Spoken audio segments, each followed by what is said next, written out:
في فيديو قبل كده كنت قلت لك مفيش حاجة اسمها أسرار مخفية في الإعدادات، وأي فيديو تلاقي مكتوب عليه كده في العنوان بتاعه ما تفتحوش عشان هتضيع وقتك فيه على الفاضي. بس هنا الموضوع مختلف عشان هنتكلم عن باقات فليكس وشركات المحمول.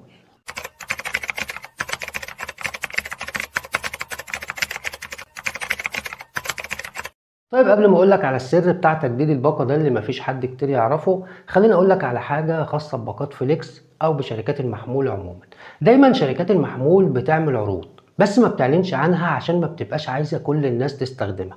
هتقولي طيب مش عايزة الناس تستخدمها، طب بتعملها ليه؟ هقولك بتعملها مجبورة مش بمزاجها.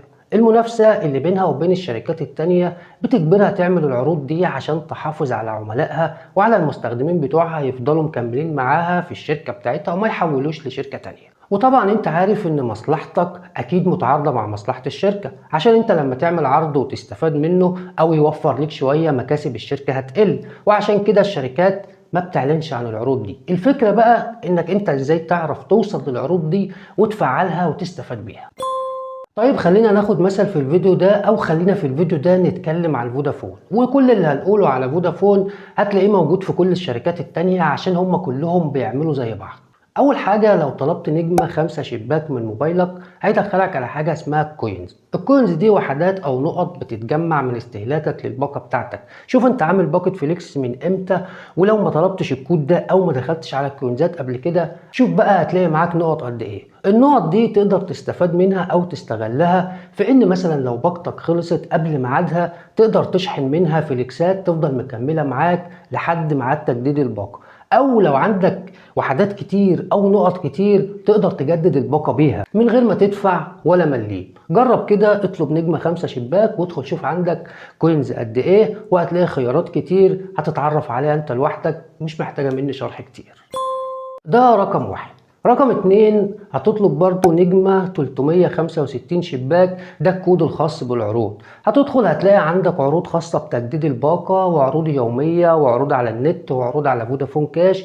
بص عليها كده بصة وافتحها كلها وشوف الموجود فيها ايه وشوف الخيارات بتاعتها ايه. مش محتاجة مني برضو شرح كتير عشان انت لما تدخل عليها اكيد هتفهم لوحدك. بس نصيحة مني، كل يوم اطلب نجمة 365 شباك وادخل بص على العروض، هتلاقي فيها حاجات كتير قوي هتفيدك. وكل شهر قبل ما تجدد الباقة بتاعتك برضو ادخل بص على عروض تجديد الباقة، هتلاقي فيها عروض كتير حلوة وهتفيدك وهتوفر لك كتير. عايز برضه اقول لك حاجه سريعه كده، حاول دايما على قد ما تقدر لما تيجي تشحن رصيد اشحن من فودافون كاش. حط دايما فلوس في المحفظه خليها على جنب، ولما تيجي تشحن اشحن من محفظه فودافون كاش. هتوفر كتير عن انك تحول من بره. لما تحول رصيد من عند اي حد هيحسب لك الجنيه بجنيه ونص في التحويل، لكن لما تشحن رصيدك من فودافون كاش هيبقى ارخص بكتير من الجنيه ونص، هيوفر لك كتير وانت هتستفاد منه. وكمان عندهم كاش باك على فودافون كاش في كل حاجه، ومنهم شحن الرصيد. يعني لما تشحن رصيد او تستخدم محفظه فودافون كاش في اي حاجه في اي معاملات هتعملها هيرجع لك جزء من الرصيد اللي انت استخدمته. وتعالى بقى نروح لتجديد الباقه.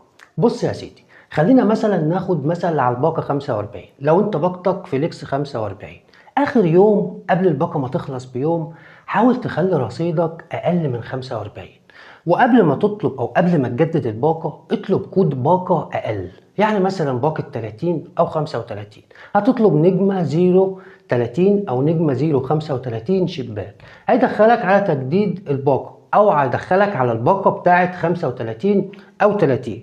وهتلاقيه مطلع لك رساله كده بيقول لك فيها خليك على باقتك وجدد بال 30 او بال 35 ايا كان الكود اللي انت طلبته بتاع باقه ايه. هتديله موافق او هتكتب رقم واحد، هيبعت لك رساله ويقول لك تم الاشتراك في العرض.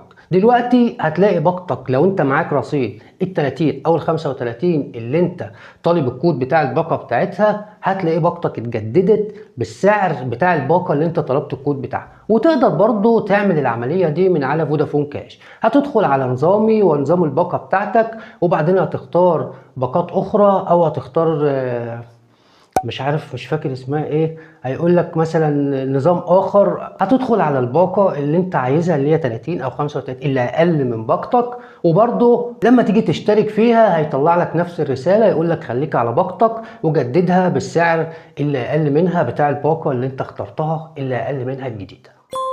وبس يا سيدي، يا رب اكون قدرت افيدك وقدرت اوصل لك المعلومه. لو احتجت اي حاجه خاصه بباقات فليكس او عندك سؤال عن حاجه انا ما قلتهاش كلمني وان شاء الله اقدر افيدك، ويا رب دايما يجعلنا سبب في الافاده. تحياتي ونتقابل الفيديو الجاي. سلام.